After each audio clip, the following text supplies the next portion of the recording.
श्री रामचरितमानस तृतीय सोपान अरण्यकांड। प्रसंग अत्रि मिलन एवं स्तुति। चित्रकूट में बसकर श्री रघुनाथ जी ने बहुत से चरित्र किए जो कानों को अमृत के समान प्रिय हैं। फिर कुछ समय पश्चात श्री राम जी ने मन में ऐसा अनुमान किया कि मुझे सब लोग जान गए हैं, इससे यहाँ बड़ी भीड़ हो जाएगी। इसलिए सब मुनियों से विदा लेकर सीता जी सहित दोनों भाई चले।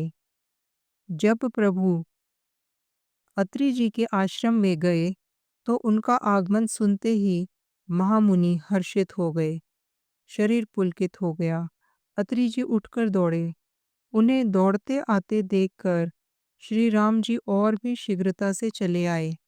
दंडवत करते हुए ही श्री राम जी को उठाकर मुनि ने हृदय से लगा लिया और प्रेम अश्रुओं के जल से दोनों भाइयों को नहला दिया।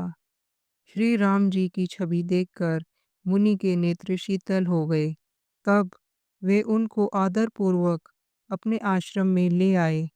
पूजन करके सुंदर वचन कहकर मुनि ने मूल और फल दिए जो प्रभु के मन को बहुत रुचे।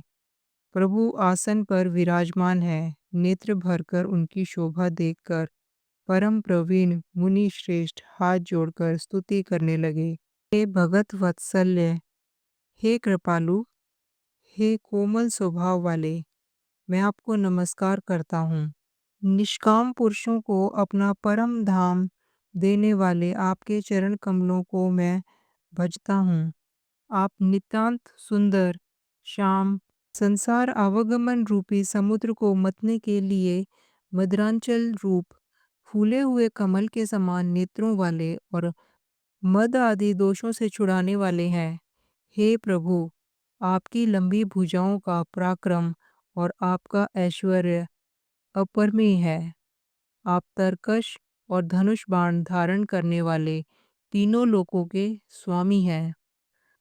सूर्य वंश के भूषण महादेव जी के धनुष को तोड़ने वाले, मुनि राजों और संतों को आनंद देने वाले तथा देवताओं के शत्रु असुरों के समूह का नाश करने वाले हैं।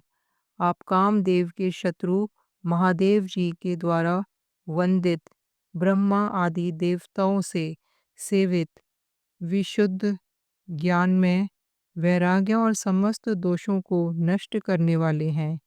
हे लक्ष्मीपते, हे सुखों की खान और सत्पुरुषों की एकमात्र गति, मैं आपको नमस्कार करता हूँ। हे शचीपति, इंद्र के प्रिय छोटे भाई वाम जी, स्वरूपा शक्ति, श्री सीता जी और छोटे भाई लक्ष्मण जी सहित आपको मैं भजता हूँ।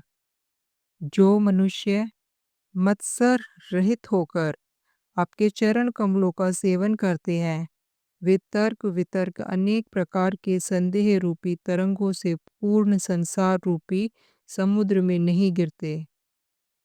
जो एकांतवासी पुरुष मुक्ति के लिए इंद्रिय आदि का निग्रह करके उनके विषयों से हटकर प्रसन्नता पूर्वक आपको भजते हैं, वे अपने स्वरूप को प्राप्त होते हैं। आपको जो एक अद्वितीय, अद्भुत, मायक जगत से विलक्षण प्रभु सर्वसमर्थ, इच्छा रहित ईश्वर सबके स्वामी, व्यापक जगत गुरु, सनातन नित्य, तीनों गुणों से सर्वथा परे और केवल अपने स्वरूप में स्थित हैं, तथा जो भाव प्रिय कुयोगियों अर्थात विषयी पुरुषों के लिए अत्यंत दुर्लभ, अपने भक्तों के लिए कल्प वृक्ष अर्थात उनकी समस्त कामनाओं को पूर्ण करने वाले, सम अर्थात पक्षपात रहित तथा सदा सुखपूर्वक सेवन करने योग्य हैं, मैं निरंतर भजता हूँ। हे अनुपम सुंदर, हे पृथ्वीपति, हे जानकीनाथ, मैं आपको प्रणाम करता हूँ। मुझ पर प्रसन्न होइए, मैं आपको नमस्कार करता हूँ। मुझे अपने चरण कमलों की भक्ति दीजिए।